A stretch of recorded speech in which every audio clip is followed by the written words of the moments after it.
I'm Sabine Alden, 30 years old, environmental consultant, and, until that dinner, the daughter who never caused trouble.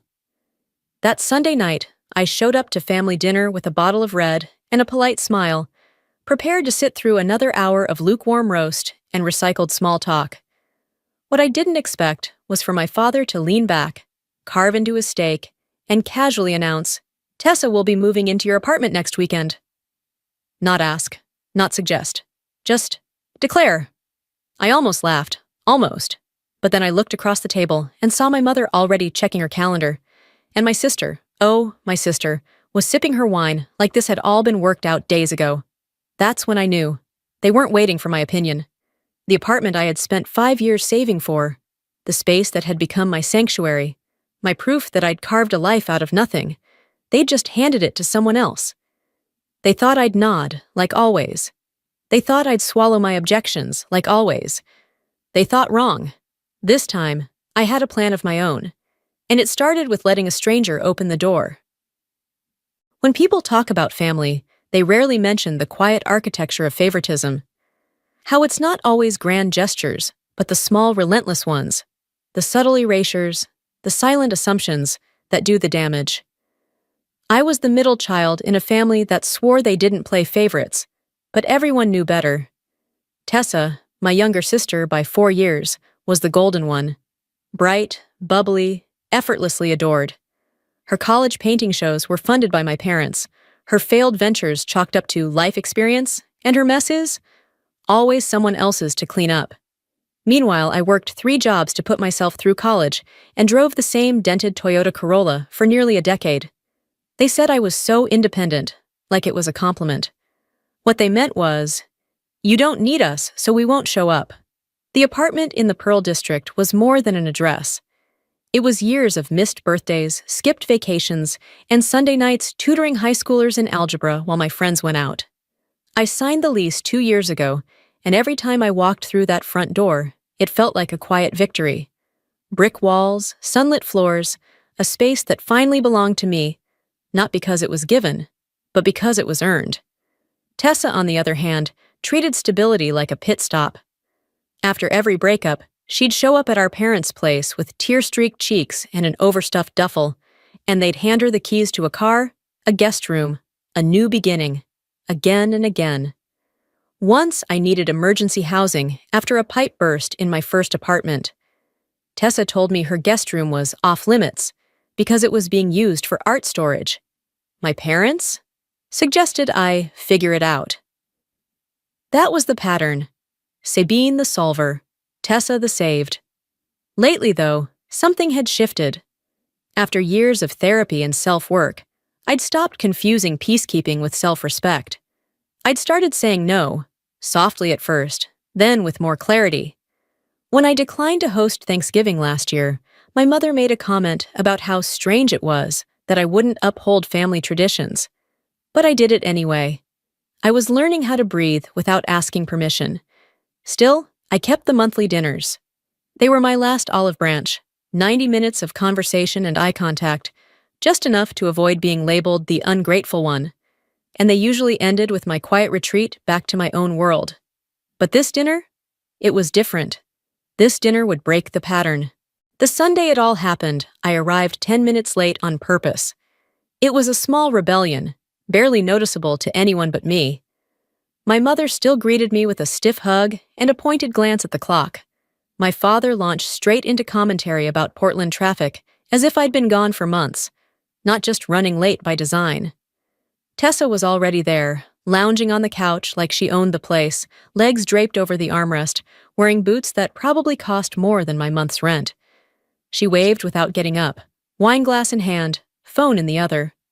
Her performance of casualness was perfected, as if she were a guest star in her own life, waiting for someone to write her next scene.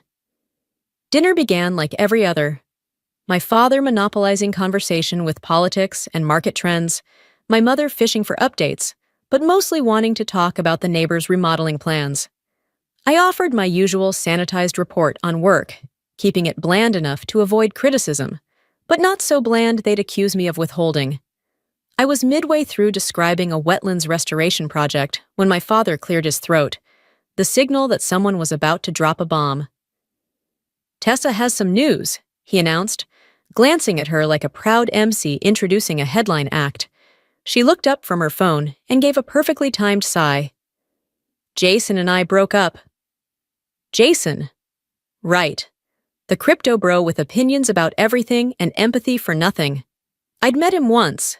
He'd spent the entire evening explaining why government regulation was a scam.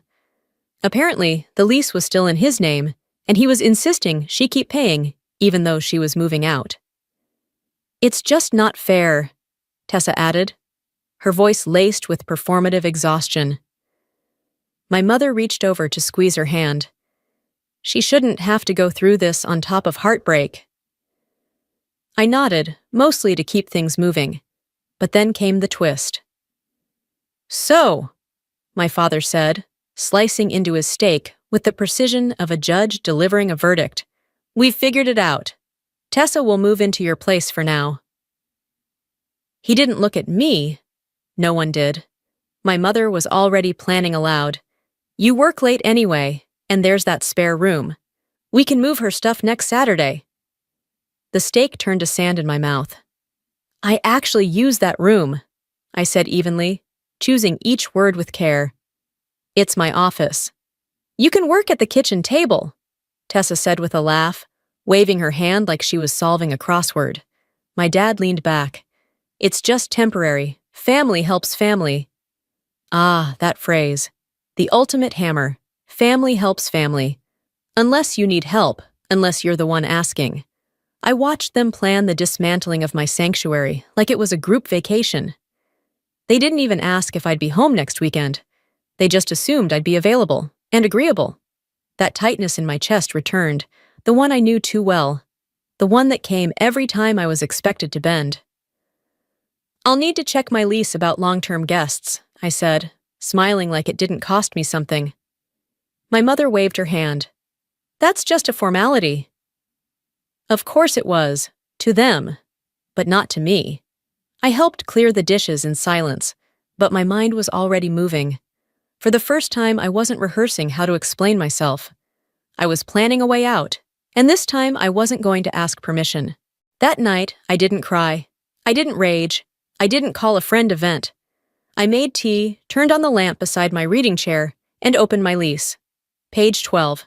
Subletting prohibited without prior written approval. Guests staying more than 14 consecutive days require background checks and must be added to the lease. Perfect. I didn't see those clauses as obstacles. I saw them as armor. Next, I called Blake. He was a colleague from another firm, sharp, quiet, recently divorced, and currently staying in a temporary rental while his condo was being repaired. A week ago, he'd mentioned needing a place for a few weeks. "Would you be interested in staying at my place while I'm away on a work trip?" I asked, keeping my tone professional. "You'd be fully covered under a short-term sublease." Blake didn't hesitate. "That would actually help a lot. Are you sure?" "I'm sure." The next morning, I visited the building office, where Tanya, the property manager, recognized me immediately. "I'm planning to be away for a couple weeks," I told her casually. I wanted to confirm the policies around guests and temporary occupants. She handed me a printed packet. "We don't allow anyone to stay longer than 2 weeks without approval. Security will stop anyone not on the lease. No exceptions. Even if they claim to be family? Especially then." That afternoon, I drafted a clean, formal sublease for Blake, filed it with Tanya, and scheduled a walkthrough of my apartment for the following evening. I also rented a small storage unit and quietly moved out anything irreplaceable. My journals, family heirlooms, documents, my backup hard drives. That same night, I received a message from Tessa. "Should I bring my own bed or just use yours?" I stared at the text for a moment, then replied, "Still figuring out logistics. Let's talk next week." Vague, polite, useless. The next few days passed like chess. My parents sent texts asking about visitor parking, shelf space, closet clearing, all under the assumption that I was preparing for her arrival. I replied when necessary, kept it brief, let them mistake my quiet for consent. Wednesday evening, Blake came by. I walked him through the place, handed over keys, and explained the situation carefully. "If my family shows up, you don't have to explain anything, Eng," I said. "Just let them know you're the legal occupant during this time." He raised an eyebrow. "That bad?" "They mean well, but they don't listen. This is the only language they understand." He nodded slowly. "Don't worry, I've dealt with people who assume they own what isn't theirs."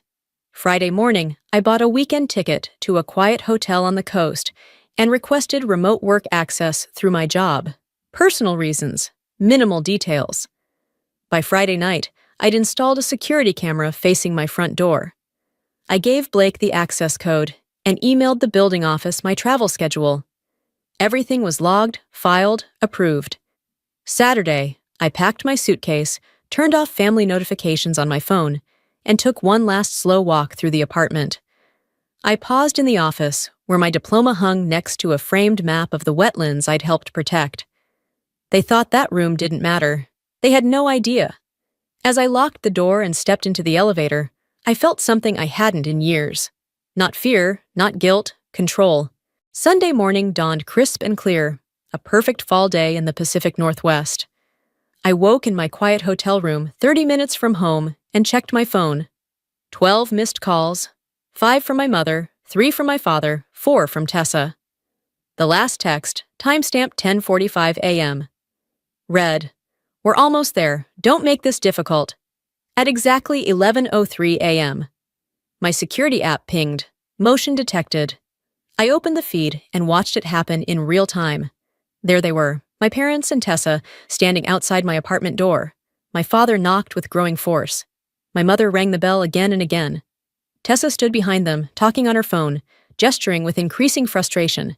Then the door opened. Blake stepped into view, coffee mug in hand, calm as sunrise. He said something I couldn't hear, but the way my father leaned forward, then recoiled, told me he hadn't expected to see a stranger.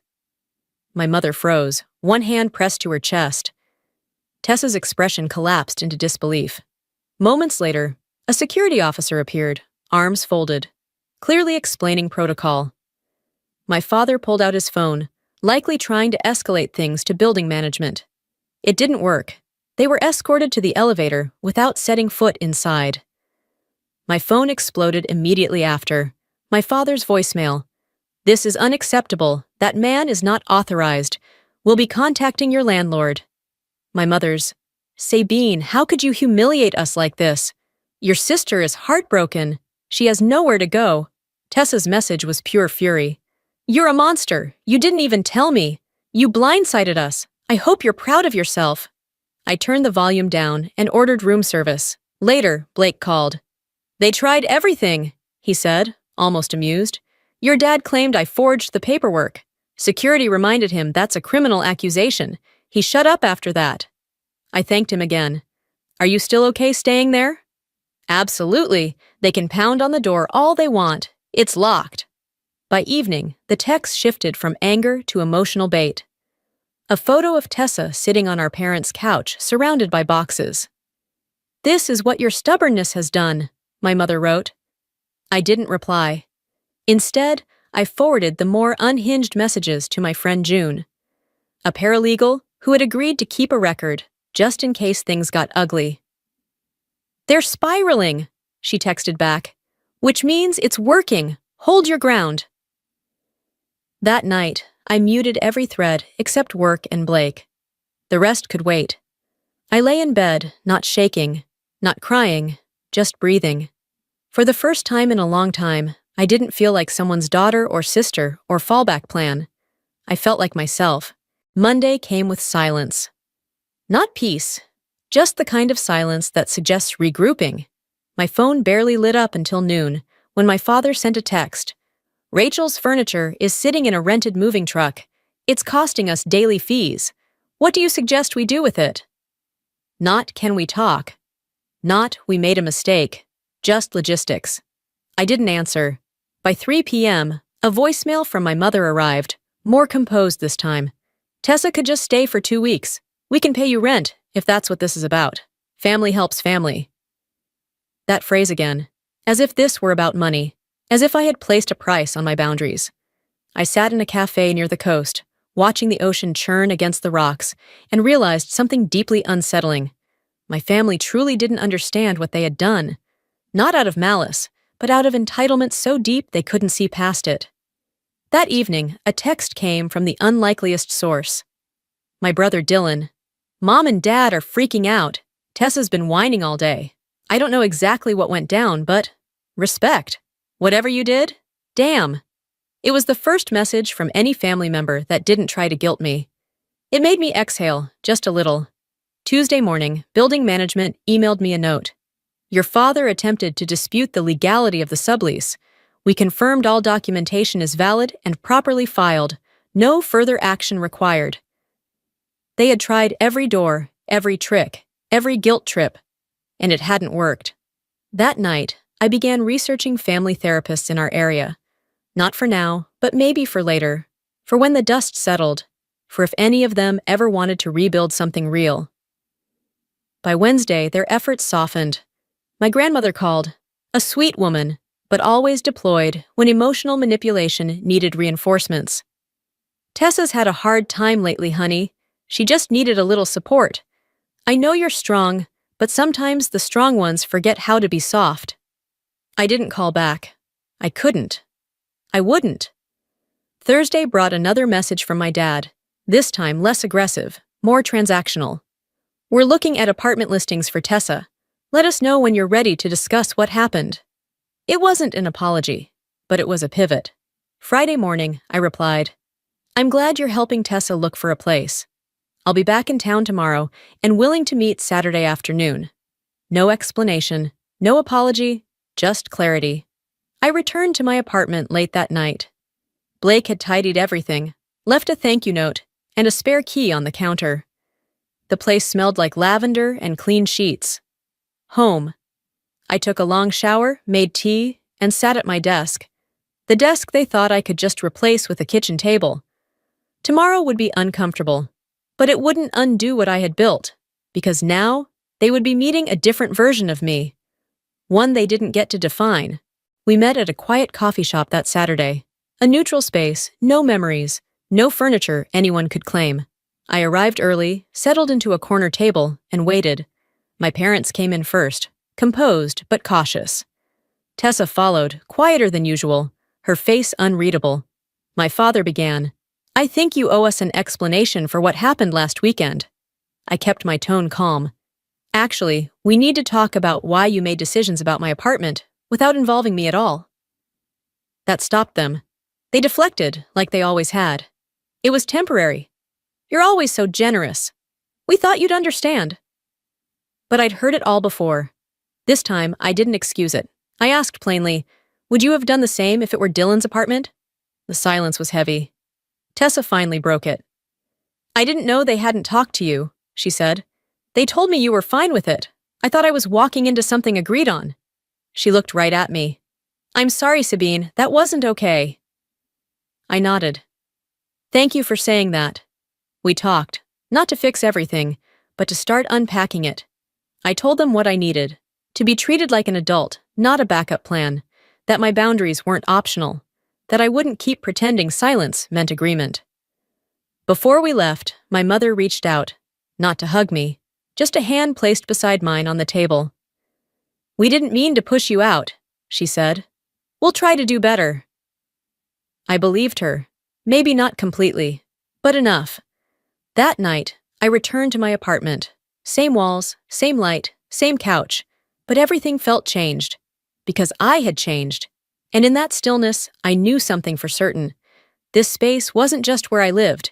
It was proof that I could choose myself, even when no one else did.